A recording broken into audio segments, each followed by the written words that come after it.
Hi, Internet. Welcome back to Hudgens Talks. My name is Kate Driscoll. I am the Public Programs Manager for the Hudgens Center for Art and Learning, and today I'm talking to Ellie Dent, the Director of our SMART program, and I'm just going to let Ellie take it from here and talk about herself a little bit. Oh, introduce myself? Oh gosh, this is like the worst. So yeah, I'm the program instructor for the SMARTS program, and I was the teacher for this semester and then last semester as well. So I've taught it 2 times, and then beyond working at the Hudgens, I currently work for an art consultant, but I was previously part-time faculty at Georgia State University. I was teaching in the foundations department. I'm originally from Baltimore and now live in Georgia. I've lived here since 2014 after going to UGA for graduate school. And I am a practicing artist in town. I consider that my main job. as many like things that I dabble with in teaching and working for an art consultant, etc. My number one job is an artist. Yeah. What's your medium, or do you have one, or do you bounce around? I bounce around a lot, maybe too much. The material is not always my first choice. It's usually whatever happens kind of conceptually, and then whatever material feels like it's the best fit. Currently I'm sewing a quilt, but 2 months ago I was making a large painting, and then a year ago I was working with steel. So it really changes depending on what the project or the idea I have in mind. Typically, like how I like to introduce my work is I always tell people that I work with medical materials and medical imaging. And sometimes those medical materials like interact with something else, like something fabric or something steel.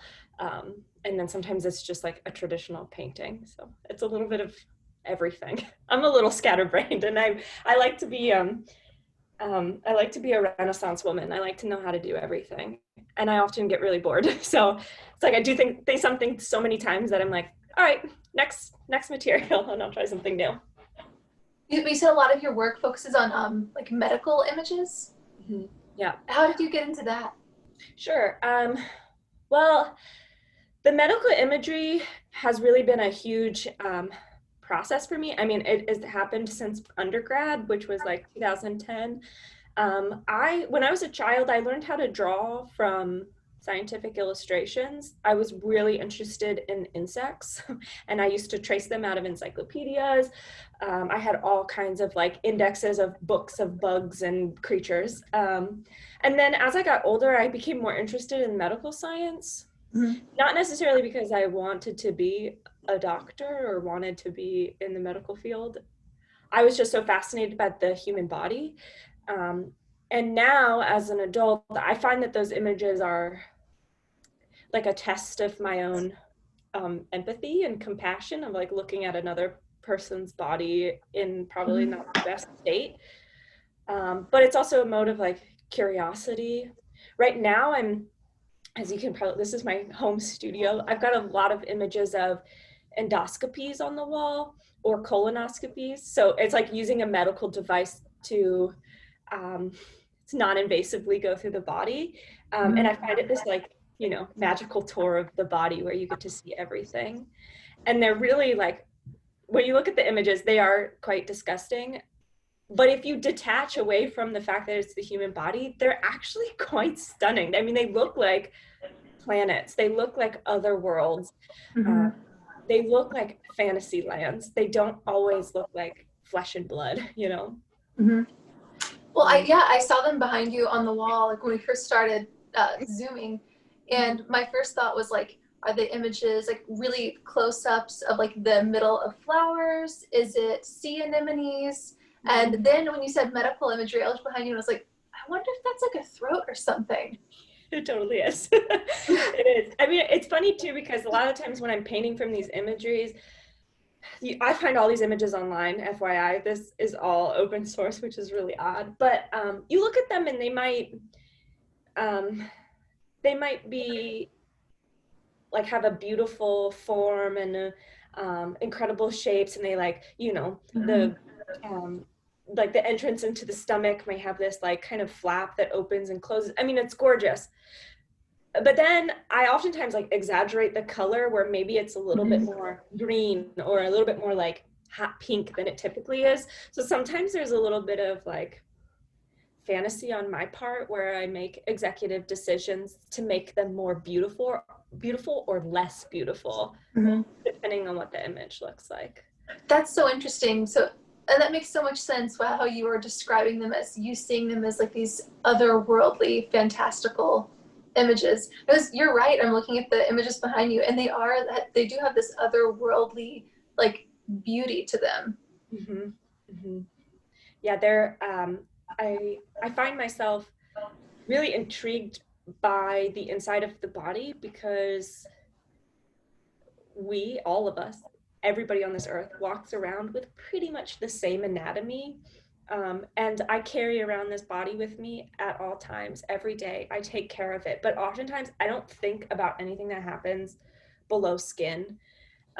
It's just like what happens on a daily basis, 24 hours, like your liver does what it needs to do, and I never think about her. You know what I mean? So I love looking at these images because they just make for a really compassionate, a little bit more like curiosity with the body where, I don't know, you have a deeper connection to like how hard your body works for you to do what you need to do during the day. Yeah, but you're right. That is really amazing. Like, I do think about how, those posters from being a kid and, food is fuel. And then I'll look down at like the cake batter. I literally just ate before we started Zooming and was like, this is the fuel I'm putting in. I was like, right I'm next sorry, guys. Right next to my laptop is a container of dark chocolate peanut butter cups. But fuel is fuel. Something's better than nothing. I mean, maybe my body needs peanut butter. It's good protein. You have a peanut butter deficiency. I do. Wait, so how did you get involved with the SMART program? Sure. It was actually kind of a wild experience. When I moved to Atlanta, I moved here straight from undergrad. I was living in Athens. And I always love to tell this story because I think that it's encouraging for people that are getting right out of school, is that I left graduate school with not a lot of job experience. I had done a lot of teaching as a graduate assistant during undergrad at UGA. I did some teaching assistant when I was a teaching assistant when I was in undergrad.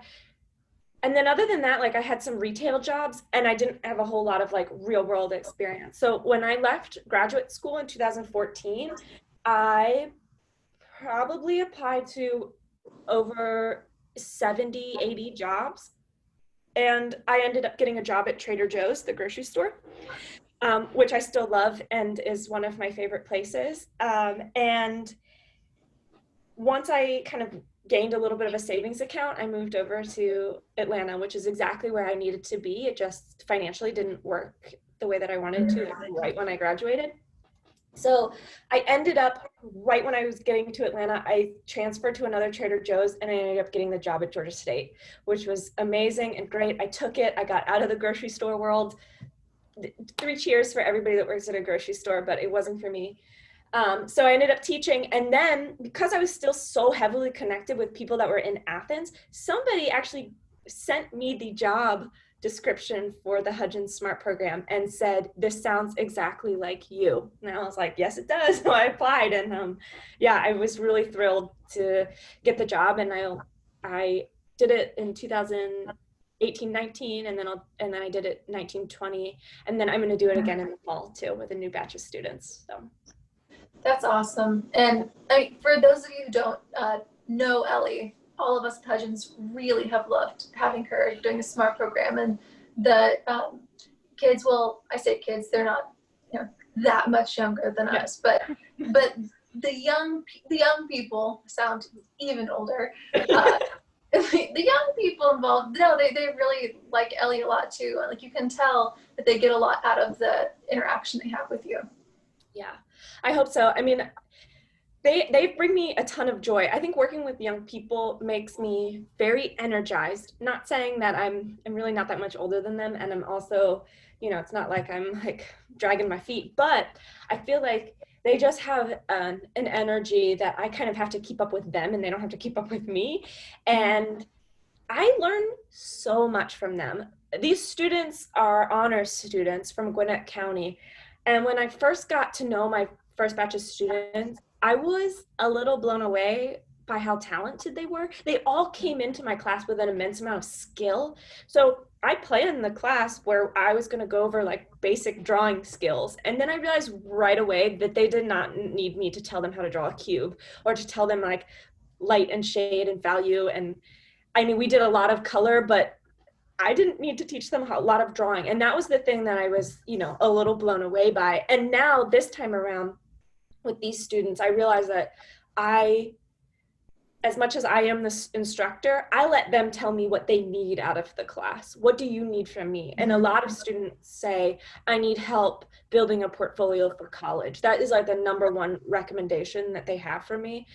And really that's an easy task for me because I just have them work. I just have them keep making things. The more things that you have that you've made, it's easier to kind of like narrow down what you can put into a college portfolio. And then they also have a lot of questions about the art world and what kind of jobs they can get and where to go to college and stuff like that. So those are, as much as I'm like, teaching them and helping them with their drawings, etc., the majority of the help that they get from me is about college and the art world and art careers and such. So you're like a teacher and a mentor and a college advisor all in one. Yeah, and I always have my students tell me that I'm really cool, and I'm like, I'm not. But a lot of them see me as like a little bit like a friend, and I think that really helps. I've always been this way with all of my college students, or if I'm teaching younger students, I like to be very transparent with them. I think that honesty is the best policy, as long as, I know how cheesy that sounds, but it's okay to admit to a student, like, I don't know the answer to this. I will get back to you. Or they say, I need help with this. And you have to say, I want to help you, but you need to give me a couple of days and I'll try to figure this out for you, or I'll come back to you with email or whatever. And I also, I try to be very open with them. My humor is very self-deprecating. So I find that especially with younger students, especially with really shy students, is if you sit in front of them and you make fun of yourself, they feel so much more comfortable to make mistakes in front of other people. I give demos all the time and, I do something that's kind of like, oh, shoot, I shouldn't have used this purple. Hold on, let me try something else. And it's okay to like make a mistake in front of someone and they kind of like catch on that it's like this is an open environment where anything can happen. So I think I think that's comforting, and I try to be an adult. I strive to be an adult, But I mean, I'm closing in on 30, and I still find comfort in seeing people happily make mistakes and just go, okay, I'm gonna correct it. I love seeing people to acknowledge that they messed up and they're gonna try something different. I think it's like a universal thing. We all like that. Yeah, I just don't want to be one of those teachers that's really intimidating, where someone feels scared to talk to me. I would like to put on the face of a teacher that you could like tap on the shoulder and be like, I need help right now. I would rather have that. So I feel like if I'm really open and very honest, they'll do the same for me. The other thing I've found is, there's still, again, I'm almost 30, and there are still things that I do in my studio where I feel like I'm going down a path that I'm like, ruh-roh, should I have gone this way? And I have to turn around and go the opposite way. And I like to let them know that like I've made things that I'm maybe not so proud of, or like I wouldn't put in an exhibition, but I don't regret making them.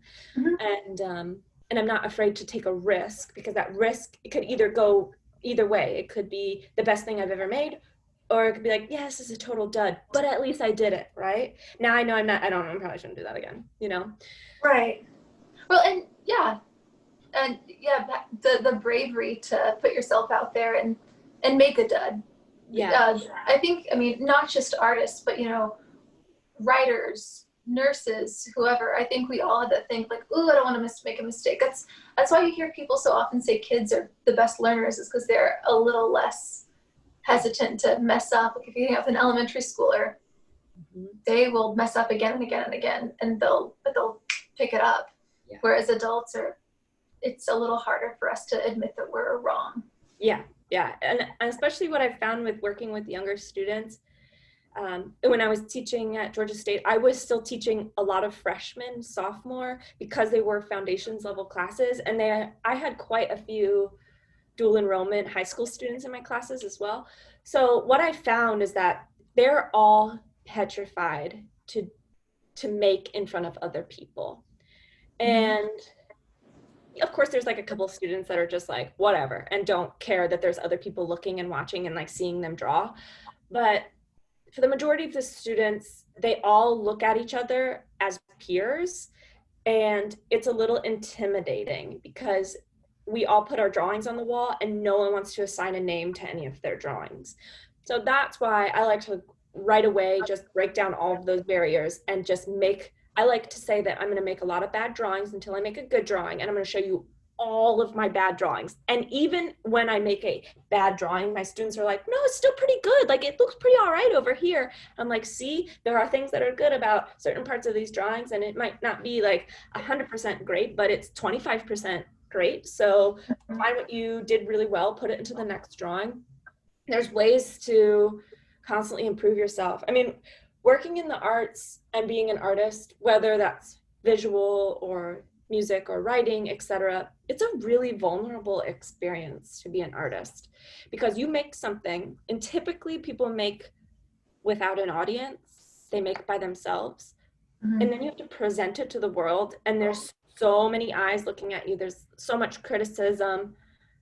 And I like to go ahead and just tell people right away that criticism is going to happen, but if we allow ourselves to make more brave moves, it's responded really well by the audience, you know? No, I think you're right. Well, and that, what a good exercise to teach kids to like give themselves a little compassion too, like saying, here are all my bad drawings, like, you're finding good stuff about me, you can do this. You can do this to yourself. I know, I always, especially my smart students, they're all coming from different high schools. I mean, there's probably like a handful, like maybe 5 or 6 high schools. I don't know them off the top of my head. So when they sit down for the first time in my class, they don't know a lot of people there. It's not like their art school at high school where they know half the people, then they've been to elementary school with them, whatever. They don't really know anybody. So it's even more intimidating. And of course, like, you can think back to being 16 years old. I had a really time being myself in front of people I didn't know. But like, if you came over my house in front of my family, I was, you know, cracking jokes and funny, but I was very shy in person. So it makes it for a double vulnerable experience. So I just try to be as like, try to bring as much of my positive energy and fun personality as I can to the classroom, in hopes that the students, like, it rubs off on the students, and it usually does. So what are some of the things that you try to touch on when you're teaching your program? Like, are you trying to expose them to different media? Are you trying to just focus on a college portfolio, or how do you do that? So I've been beginning the class with kind of smaller exercises, and they're usually drawing exercises, because what I can tell from the students is that they feel more comfortable with a regular pen or pencil than they do with a paintbrush. So I usually like to start with what they're comfortable with. Those materials are also very comfortable for me. So we start with smaller drawing assignments, and then I start to introduce them to things that they've never done before. So in particular with the SMART program, the things that I was most proud of that we've done were our 2 book projects. Of course, I'm proud of everything they've done, but these in particular were things that they worked really hard on. The first thing that we did was our Zine Project, which is like a, you know, like little makeshift publication that you can put through the copier. Everybody does a drawing. I put it through the copier, and you can just like replicate it as many times as possible, and it becomes this like little tiny magazine. They chose the concepts. So we brainstormed a ton of different concepts. This one was called Rewriting Art History. So they looked at kind of like more famous paintings and concepts and eras in art history, and they kind of rewrote it to be more contemporary. And I mean, that zine is, I'm so proud of them. That thing is so good. And then after that, they actually made their own artist book. And we've got a couple of them in the exhibition. These were all from scratch. So they made the cover, they bound the paper, and they had to put in drawings, photos, text, etc. Some of them followed a storyline. Some of them were more comic based. Others of them were more portrait based. And then, of course, they got to do the cover. I mean, this was a really rewarding project for them because they had to do everything from scratch, and it was a longer project. So then as this semester kind of evolves, I let them kind of go with what they would like to do, because what I've found with high school students is oftentimes these honor students are super talented and their programs at school are amazing, but of course the teachers have, you know, things that they need to cover, and a lot of the students are kind of beyond those topics and they want to explore what they want to explore. So I usually have them propose a body of work, which a lot of that work is in the exhibition that's up right now at the Hudgens, well, that opens on Saturday. And that work is them finding a topic and a style and a concept that they want to discover on their own, or that they're very passionate about. I never tell students like, this is not a good subject, it's not a good concept. I might tweak it a couple, like maybe you should do this instead, maybe you should try that. But in general, I like to give them a lot of freedom. And other things that we cover in the class, I mean, I think it's really important for young students to understand contemporary art because there's so much to learn from what's being made right at this moment. So there's a lot of basics of like, you know, how do we talk about medium? How do we talk about subject versus content? How do we talk about really difficult conceptual work that may be about topics that are kind of like off limits for the dinner table? Like, how can we talk about those in a constructive way while that's also visual? And all those things are, I'm like, give the thumbs up for. If you want to do something that's a little bit more difficult, go for it. Yeah, so that's pretty much it that we cover, and it's a lot. Of course, this year was much different because of COVID, but yeah, I hope that I introduced them to things that they wouldn't otherwise get to know about in their high school art class. That's really cool. So for any maybe students or parents out there interested, how can high schoolers apply to be in the SMART program? So this is I'm gonna give an answer that may not be as detailed as probably you want, because I don't know 100% the process, but from what I understand, the students are nominated by their high school art teacher to be a part of the program. So Connie Norman, our education coordinator at the Hudgens, she reaches out to the high schools, the public high schools in Gwinnett County that can participate, and she contacts all their art teachers directly, and the art teachers nominate those students. And sometimes we get, you know, 4 or 5 students from one high school, and then from another high school we might only get 1 or 2. But typically these students are, they need a lot, they are very talented, they are very invested in the arts, they have expressed interest in going into the arts post high school. Or they just could really benefit from having a lot of one-on-one experience with, you know, a different teacher. So that's the process from what I understand. Yeah, as with most questions at the Hudgens, we just say, ask Connie. Yeah. So contact Connie Norman. Connie knows everything. Yeah, Connie knows everything. Yes. So I was curious, is there any medium that you just love teaching or that you see students really open up with? Okay, this is a question that you know, what I love to teach is just drawing with a pencil. Now, for some, that's like, duh. Like, of course, we've been drawing with pencils since we were a kid. But as you get older, especially as you go through the arts, you're oftentimes introduced to so many different mediums that you kind of forget about drawing with a pencil. You forget about the power of a graphite pencil. And just one graphite pencil can make a phenomenal piece of artwork. And I think that graphite has a lot of power. I think charcoal has a lot of power. But oftentimes we learn that in the beginning of our college experience or in the beginning of drawing. And then you're like, okay, I have to advance out of this. I have to get further away from the pencil. I just use the pencil as like in my sketchbook. I just use the pencil as a preliminary drawing. For me, I always find, especially in my practice, is that I'm a little scatterbrained. I do a lot of things. I touch a lot. I work with a lot of different materials, but I always find myself going back to drawing. And I think that's something that I feel particularly passionate about teaching, because those core skills, those core tools will carry you through your art practice. But just don't forget about them. You know, whenever you feel confused, you can go back to what you know.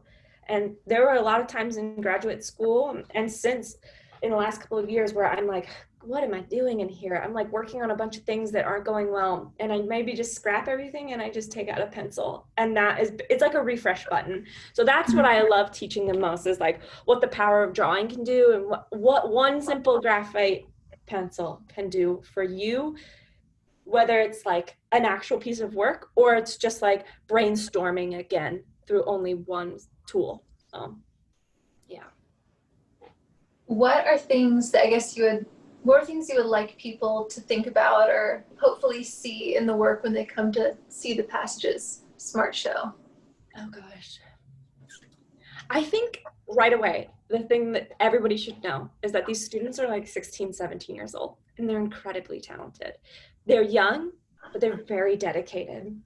I also want them to know that the majority of the work that's on the wall was produced independently without me, which makes the work just shine. There are so many paintings and there's so many like bodies of work that these students worked on that I have not seen in months. So when I was there last week to install, I was open up portfolios, seeing work that I've never seen before.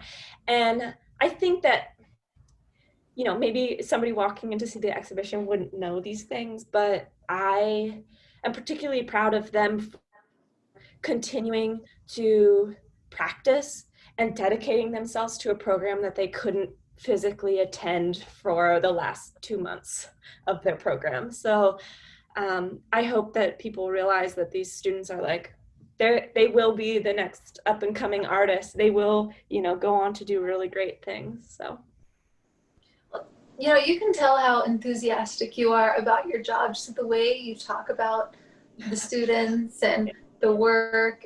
I mean, I would love to be your student. Oh, you can come next semester. I know, I'll sit in, like, I'm from a different school, you don't know me. I'm a senior. Might just look a little old. It's fine. Yeah, I'm a senior. We just look older.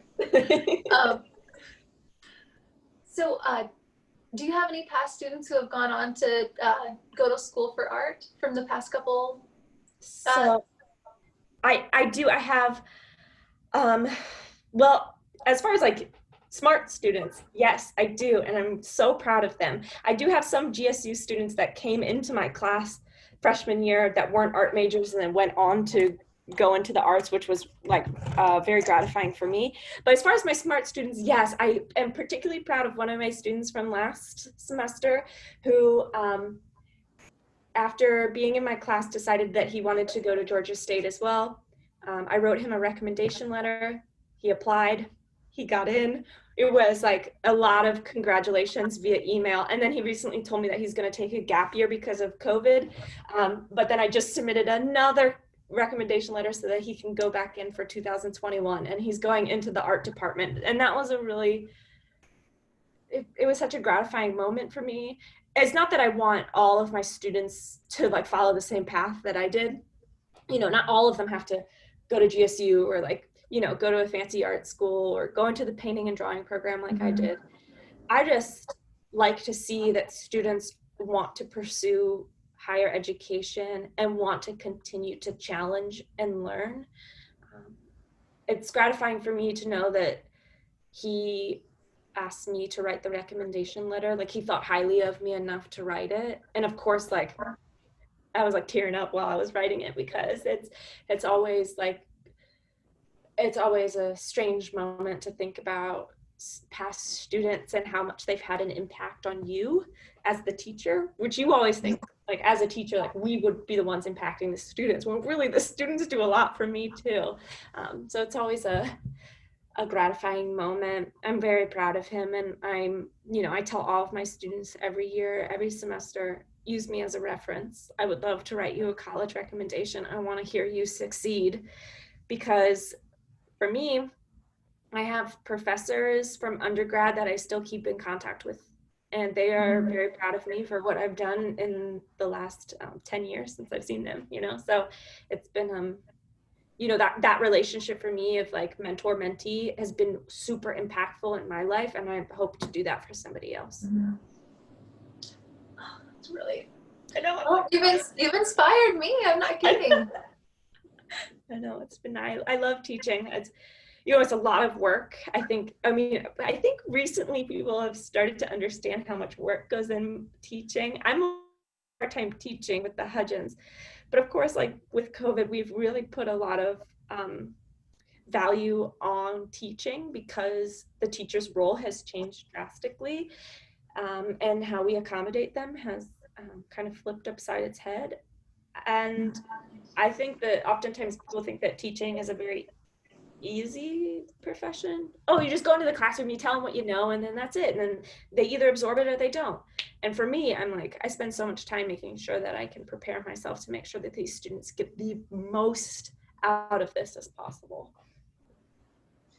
That's amazing. And you're totally right, though. There are teachers that I've had, I would say almost every teacher I've had, I learned some really valuable stuff from. And there were several teachers who really stick out as being people who, in some way or another, really affected me and changed how I think about the world, or the way my work ethic, or myself. Like I had a teacher in college who would impress on me that how smart he thought I was. And it was so meaningful to me to hear someone say that I was smart, even though I was in college. It was like my last year of college. And, I had always done well, but hearing someone say to me, like, you're really smart, it meant so much to me. I still email that guy. I know. It's just, sometimes it's the simple compliment that goes a long way. And that's how I like to look at student work as well, and look at their artistic practice. You always find students that are really struggling to make, or struggling with the skill. And it's really, really important for me to tell them what they've done really well. It's just as important for me to tell them how to improve. Of course, that's my job. Oh, yeah. But it's particularly important to tell them, you're very good at this. Did you even know you were good at this? And most of the time they're like, oh no, I didn't know. I think with teaching is oftentimes students spend a lot, if not more, time with their teachers than they do their parents. So there is kind of like a parental role that happens with teaching, which is a lot of pressure for teachers, and I don't expect that out of everybody. But I do think, like, you will have an impact on a student. So it's always important not to stand up there and just, put everybody down, or, your bad mood rubs off on their bad mood. It's always important to go in there with a positive attitude, with compassion, and with positivity, because these students, they're like sponges, they'll you're right, absorb everything. And that's a phenomenal experience for me. It puts a lot of pressure on me. I'm like, oh gosh, don't screw up. But it is, if you tell them what they've done really well, they cling to that for obvious reasons, and then they continue to do what they do really well. Of course, like, I'm all about students taking risks and trying things, but at some point you have to reinforce what they are doing really well, because they'll put that in their back pocket and never let it go, Yeah, the positive reinforcement. Yeah, I think that does work really well. And I had teachers who, would bust my chops, rightfully so, but they would do it in this like loving sort of way, and we had this rapport to where it really did hit home to me, like, you know what, I could be trying harder than I am right now, or like this does not reflect like my best work. Yeah. But yeah, you're right. It makes all the difference. I And think you can tell. I think anyone even just watching this video will be able to tell that you really care about your students and you really care about their experience in your program. you do. I really care about it because I think about this all the time. When I was 16, 17 years old, I would have killed to be in this program. Not necessarily as Me me, too. but I would have loved to do it because I what I see myself in these students a lot. I look at them and I look at how they behave and what they draw and how they act, and I see 16-year-old Ellie in them. And it makes me even more motivated to just give them all of my knowledge and help them the most I possibly can, because I wish somebody did that to me when I was 16. Like, I wish I had somewhere to go on Saturdays where I could make my weird art and no one would judge me for my weird art. And they'd honestly pat me on the back for my weird art instead of being like, we can't put this on the walls at school. You know, I think that I care so much about the program and them because this is a huge gift for them. This is a scholarship program. This, you know, this is what they can put on their college applications. This is where they spend time making their portfolio to get into some wonderful college. And I want all of those things for all of those students if they want them to, you know? So I'll put in the work because it's gratifying for me to see them succeed in ways that I wanted to succeed, or ways that I succeeded that like I want everybody else to succeed at. Like, it is possible to be an artist. Well, all right. I'm gonna we've taken up a lot of your time. I just want to thank you for talking. You know, taking the time, because you already do so much for the SMART program. So thanks for taking the time to talk to me a little bit. I always like talking to you. It's always just such a joy, such a joyful person. Oh, And yeah, and you have that fun, nice teacher vibe. Very encouraging. oh, good. That's what I was going for.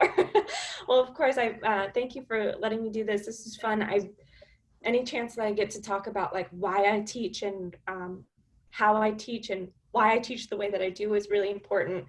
I tell my students, but sometimes other people don't get to hear it. So it's always a good opportunity to like let the world know why teaching is so important and why teaching art is so important. Mm-hmm. Yeah, agreed. Well, all right, that is it for today. Thank you guys for watching. I'm sorry for anyone who tuned in on Facebook. We had some, I had some technical difficulties, but Ellie was great. She's really flexible, but I'll upload this as soon as I can. But all right, bye guys.